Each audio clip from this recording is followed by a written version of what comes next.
লেখা আছে পুঁথির পাতে, ন্যাড়া যায় বেলতলাতে, কিন্তু প্রশ্ন কবার যায়। তো পুঁথির ন্যাড়া কবার যায় বেলতলাতে, সেটা নিয়ে আমরা পরে আর আসছি। তার আগে আমরা দেখব যে এই পুঁথি আমাদের জন্য কি অসাধারণ একটা সম্পদ রেখে গিয়েছে। পুঁথিটা যে আমাদের আর্টের একটা অন্যতম অঙ্গ, এটা আমরা প্রায়শই ভুলে যাই, মনে রাখি না এটা আমরা। আর সেটা মনে রাখি না বলেই আমরা ভুলে গেছি পুঁথির সৌন্দর্যের দিকটা, ভুলে গেছি যে একসময় এই পুঁথি পড়া বিদ্যাতেই তৈরি হয়েছিলেন বিদ্যাসাগর। যাই হোক, একটা কবিতা শুনুন। তিল ত্রিফলা শিমুল ছালা, ছাগ দুগ্ধে করি মেলা, লোহার পাত্র লোহায় খুশি, ছিঁড়ে পত্র না ছাড়ে মশি। এটা কি বলুন তো? কালি তৈরির ফর্মুলা।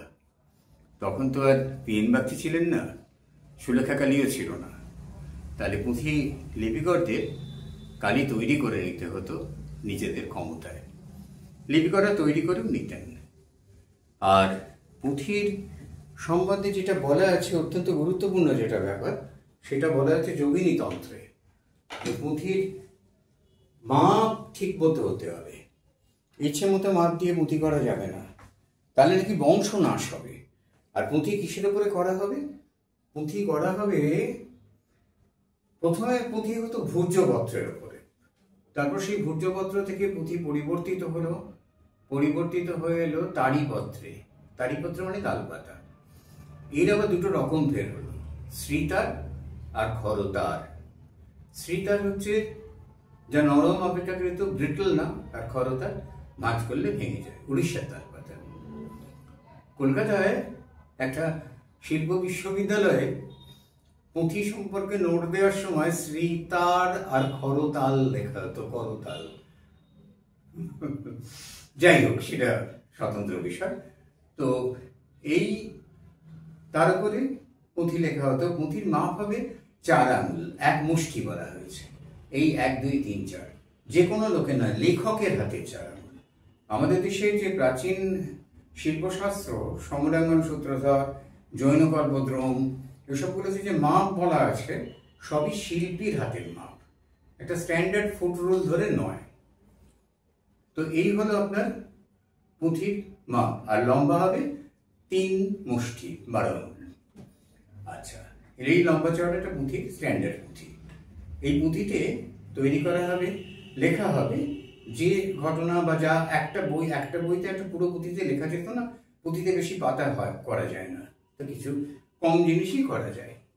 আর এই পুঁথির ভেতরে যেটা বলা হতো, সেটা অষ্টবজ্র ছেদিকা। এইটা ছিল আমাদের প্রথম পুঁথি, বিরাট এটার একটা মানে সুনাম ছিল। এটা পরে হীরক সূত্রসার নাম দিয়ে ছাপা হয় এই পুঁথিটাকে। পুঁথির ওপরে যে পুঁথি কথাটা এলো কোথা থেকে? পুঁথির ওপরে যে লাল কাপড়টা, মোটা কাপড়টা জড়ানো থাকতো, কাঁসাই বস্ত্র বলা হতো। তো এই লাল কাপড়ের মধ্যে তো আপনার ওই কাঁসাই বস্ত্রের মধ্যে আপনার যে দৈর্ঘ্য প্রস্থ একটা রুমালের থেকে কিছু বড়, সেই তাকে বলা হতো প্রবস্থ। আর এই প্রবস্থ পরবর্তীকালে হয়ে গেল প্রস্থ। প্রস্থ থেকে চলে এলো পুঁথি, এক প্রস্থ কাপড় দিয়ে জড়ানো কথা কিন্তু আমরা বলি, সেখান থেকে চলে এলো পরবর্তীকালে পুঁথি। এইভাবে পুঁথির কাপড় দিয়ে জড়ানো, সেখান থেকে পুঁথি, পুস্তিকা, প্রবস্থ, পুস্তিকা, পুঁথি পর্বত চলে এলো। এরপরে দেখুন, পুঁথির যে পাতাটা তৈরি করা হতো, ঘষে মেজে জলে ডুবিয়ে রেখে মাপ মতো কেটে অনেক ঝামেলা করে তৈরি করা হতো। তারপরে শীষের চাকতি দিয়ে আর কাঠের একটা স্ল্যাব, রুল দিয়ে টেনে নেওয়া হতো লাইন। সেই লাইন টেনে নিয়ে সেখানে তৈরি করা হতো আপনার লেখার জায়গাটা তৈরি করা হতো। এই লাইনটা খুব স্পষ্ট হতো না, ফলে দূর থেকে বোঝা যেত না, বা লেখাটাকে অন্তত লাইন টানা খাতা এই ব্যাপারটা হতো না। আর পুঁথি পাশে থাকতো দুটো কাঠের ফলক। এই কাঠের ফলক দুটোকে পুঁথির পাতা বলা হয়। তো এই পাতা কাঠের ফলক যখন থাকতো উপর দিকে, তখন এটা পুঁথিটা প্রোটেক্টেড থাকতো। যখন নিচের দিকে থাকতো তখনও পুঁথি প্রোটেক্টেড থাকতো। এই প্রোটেকশনের জন্য এই ফলকটা তৈরি করা হতো। এর উপরে আঁকা হতো অসম্ভব সুন্দর সব আঁকা। বস্তুত আমাদের পুঁথিতে যে পাল যুগের সময়তে যে পুঁথি লেখা হয়েছে, যে পুঁথি আঁকা হয়েছে, সেই পুঁথির ওপরের যে ছবি সেটাই আমাদের বাংলার ছবির ঘরানা হিসেবে আমরা পাই। বাংলাতে আর সমস্ত ছবি কিন্তু মুসলমান আক্রমণ এবং অন্যান্য বহিঃশত্রুর আক্রমণ আর আবহাওয়ার কারণে নষ্ট হয়ে গেছে। পুঁথির ওপরের পাটাটাই সেই জন্য আছে। তো এই তারপরে সেটাকে লোহার শলাকা দিয়ে ছিদ্র করে তার ভেতর দিয়ে মোটা সুতো ঢুকিয়ে সেই সুতো দিয়ে বিষয়টাকে বেঁধে রাখা হতো, জড়িয়ে প্রবস্থ দিয়ে জড়িয়ে বেঁধে রাখা হতো।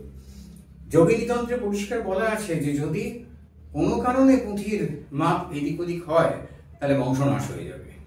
তা কেউ মাপ এদিক ওদিক করেননি, সাহস পাননি আর কি। পুঁথির সব থেকে একটা অদ্ভুত জায়গা আপনাদের বলি, সেটা হচ্ছে যে পুঁথির যে সাল তারিখ লিখতে হতো, তখন তার পাবলিকেশন ছিল না।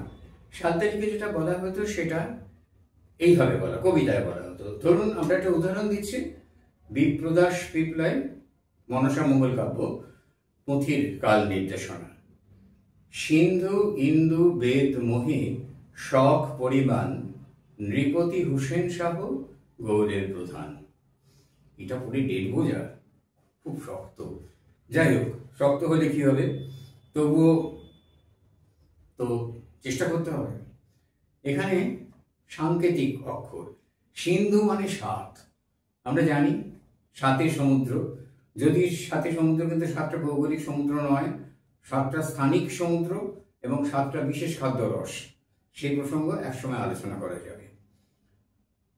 ইন্দু চাঁদ একটি, বেদ চারটি আমরা জানি, আর মহি এক। তাহলে কি দাঁড়ালো? 1 4 1 7 শকাব্দ। পরপর লিখে নিয়ে গণিতস্য গমাগতি উল্টে নিয়ে পড়তে হবে। এই যে অদ্ভুত সুন্দরভাবে পুঁথির সাল তারিখ লেখা হতো, এই সাল তারিখ লেখাটা একদম শিল্পের পর্যায়ে চলে গিয়েছিল। মানে কোথায় যে চলে গিয়েছিল সে আমি তো বললাম আপনাদের, সিন্ধু ইন্দু বেদ মহি শখ পরিমাণ নৃপতি হুসেন শাহ গৌড়ের প্রধান। এইখান থেকে মাপ করে নেওয়া হতো যে পুঁথি অ্যাকচুয়ালি কতখানি, কত সালে, কখন, কোথায়, কিভাবে লেখা হয়েছে। অসংখ্য পুঁথি সংরক্ষিত আছে বঙ্গীয় সাহিত্য পরিষদে, আমাদের ন্যাশনাল লাইব্রেরিতে। আপনারা যদি সময় পান একটু সময় করে দেখবেন। পুঁথি একটা অসম্ভব সুন্দর আমাদের শিল্প উপকরণ। সিধু-জাঁটা, সত্যজিৎ রায়ের সিধু-জাঁটার কথা বলে শেষ করি। পুঁথিটা বুঝেছ ফেলু, পুঁথিটা যে আমাদের আর্টের একটা বড় উপাদান সেটা লোকে মনে রাখে না, সত্যি মনে রাখে না।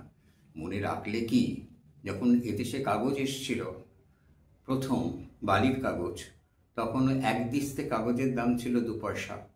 আর সেই কাগজ গ্রামেগঞ্জে নিয়ে গিয়ে গ্রামেগঞ্জের প্রত্যেকটা বাড়িতে খুঁজে খুঁজে সমস্ত পুঁথি ওখান থেকে দখল করে নিয়ে 2 দিস্তে কাগজ দিয়ে 4টে পুঁথি, কাগজ বিলিতি। আমরা চিরকালই বিদেশের জায়গায়, তো সেইভাবে করা হতো। পরবর্তীকালে কিছু বিদ্বজ্জন জানতে পেরে বিষয়টাকে বন্ধ করেন। এই হলো আমার